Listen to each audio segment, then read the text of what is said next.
My guest today is Debbe Daley, an interior designer, published author, educator, and speaker. Her passion for design has led her to educate in the industry. Shedding negativity and the naysayers to move forward to achieve the perfect career is something she's very passionate about. In today's episode, we talk about her new book, Interior Motives, Designing a Career with Passion, which is a book about approaching your life creatively by keeping your interests alive rather than pushing them aside, or worse, actively giving up on them. Welcome to Lifeology.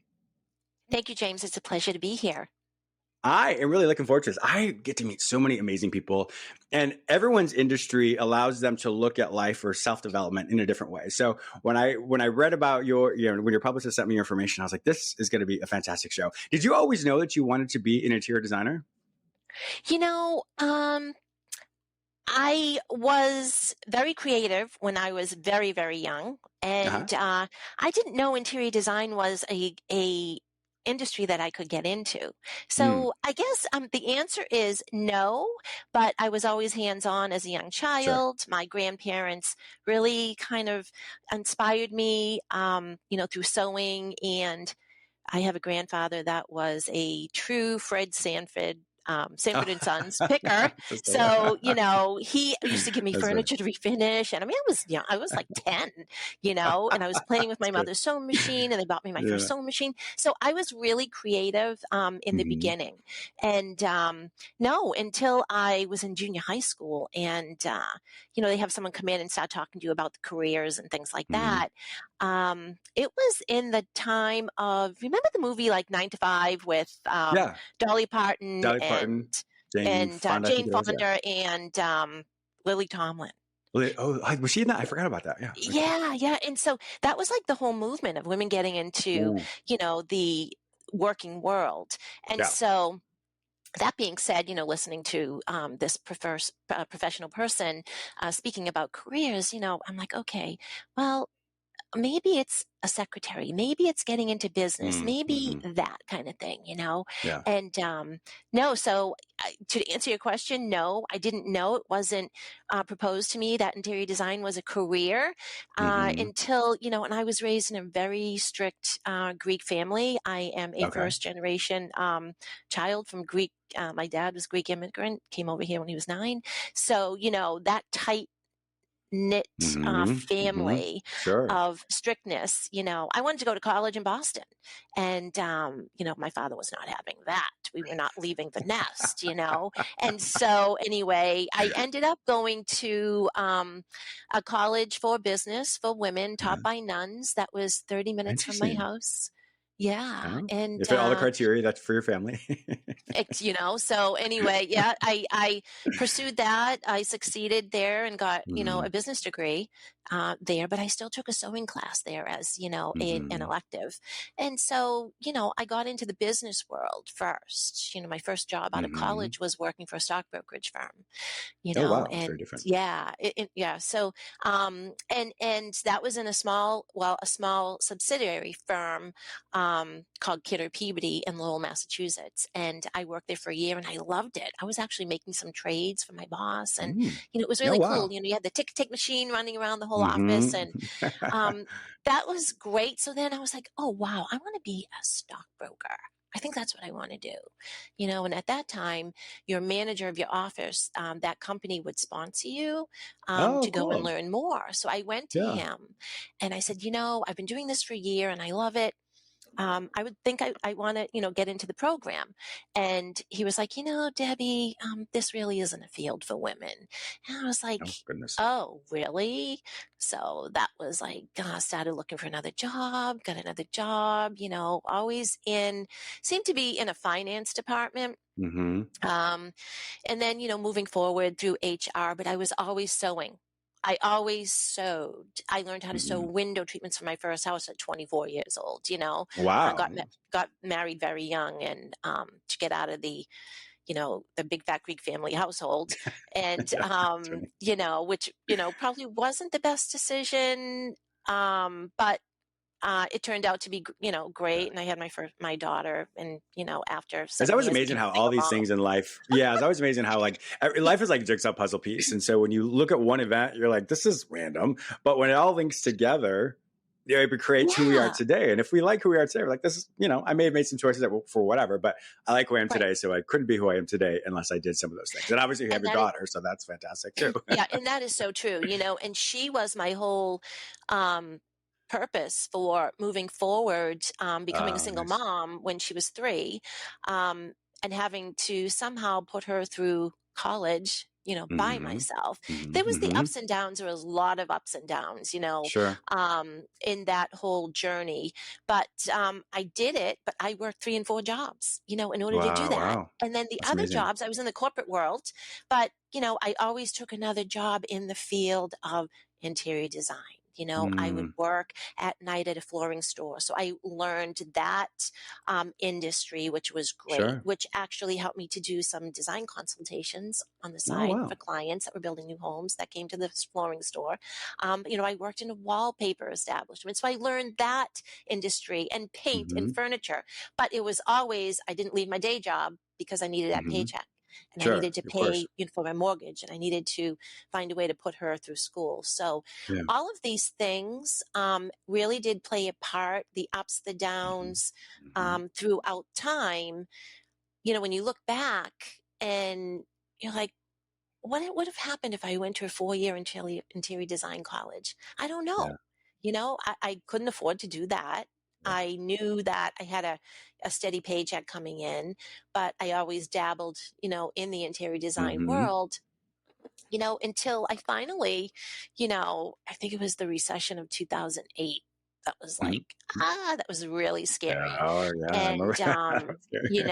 at that time, um, all of this is in the book, but there's certain time periods where I did leave my day job, and I took a Mm-hmm. chance to open a Mm-hmm. small boutique interior design studio, for 5 years.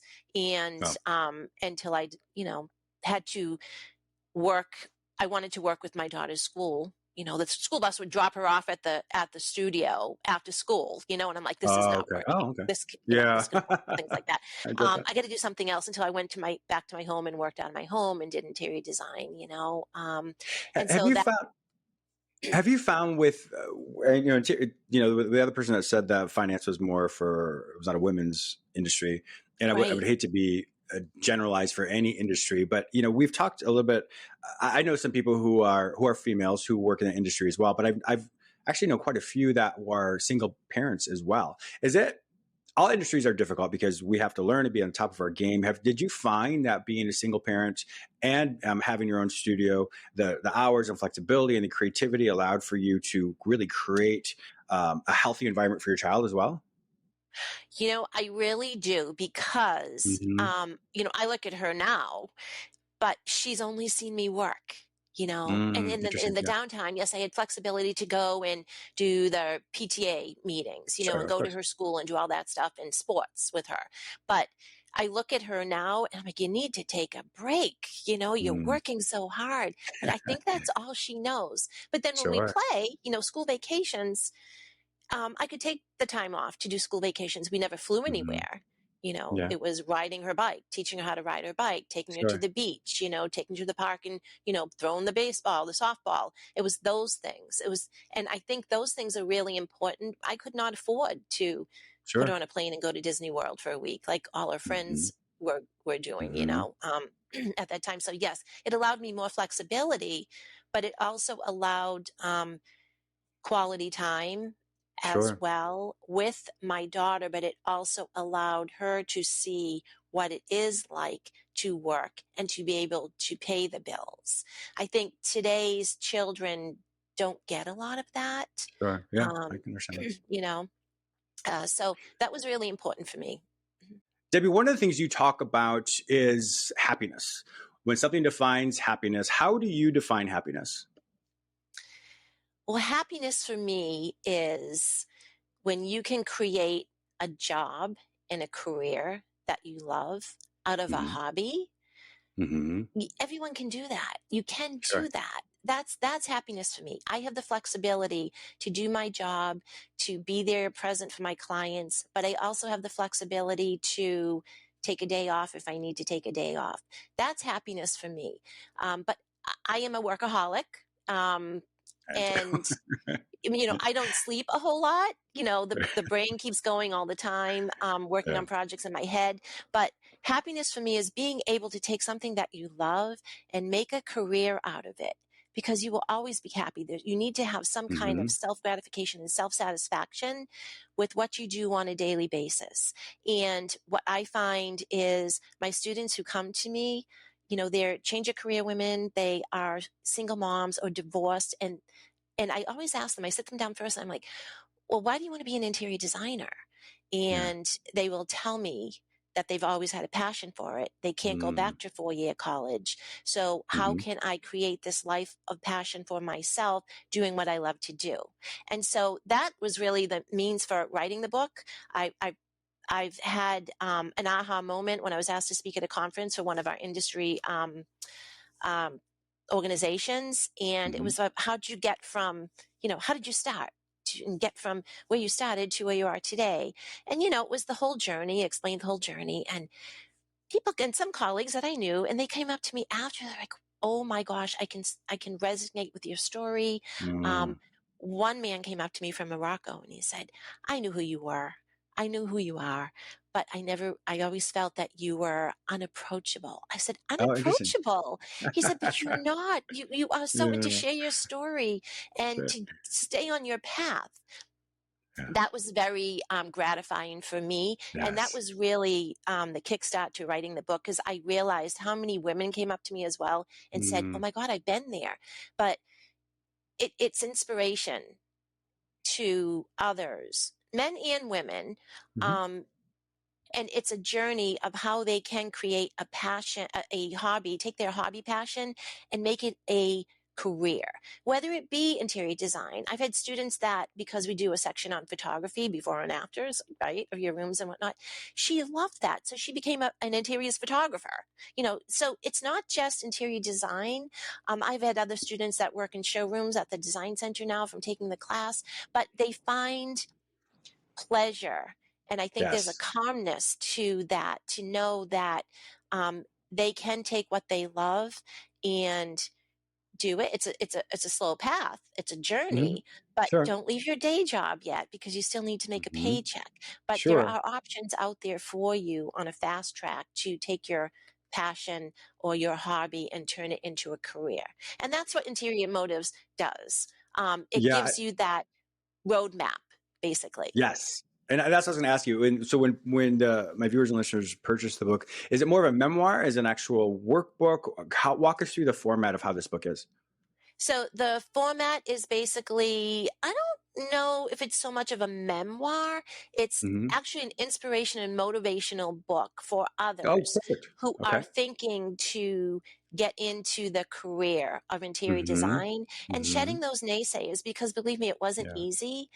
I have been divorced twice, Hmm. and through that, I found that our paths, my partner's paths, we weren't aligned in what I Sure. wanted to do. Yeah, And I maybe that's understand that. my Sure. Greek stubborn, embedded in me, that stubbornness. But I always had focus on what would make me happy.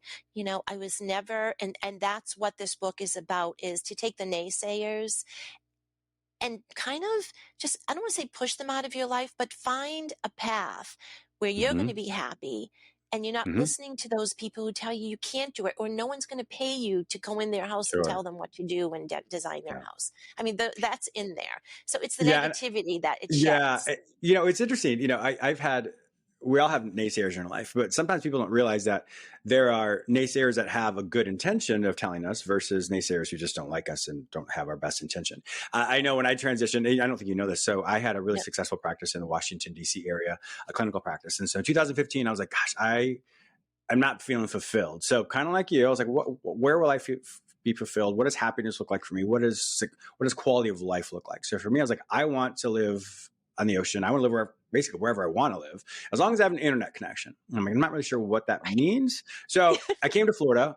I live on the ocean. I got what I Yeah. did, and I was able to create something. So it's really important, because you have the naysayers, and I had many that said, James, no one's going to listen to you. I think I've done pretty well with my show. And then I've had, Yes. family members who are like, James, why would you leave a successful practice? Once again, both are quote naysayers, but it really depends on the motivation. Family loved and cared about me. These other people didn't like me. But it's learning how and when to tell people you want to make a change. Not everybody, as we know, is going to be for you. So it's being mindful of saying, who are the people in my life that I can trust?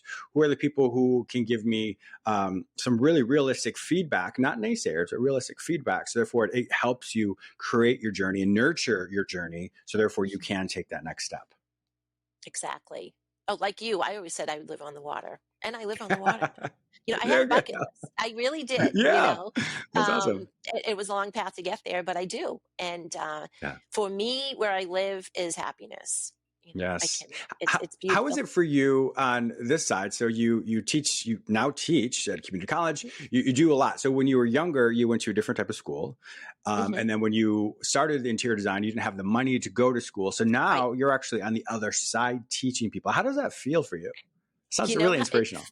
it really feels gratifying because I I bet. did take interior design classes at night Mm-hmm. to get my certificate in interior Okay. design Okay. while I was working, three Mm. jobs and doing all Oh that. my gosh. And what's really gratifying about this is now I'm teaching at that college that I went Oh and got my wow, that's certificate, really and I'm cool. teaching that program.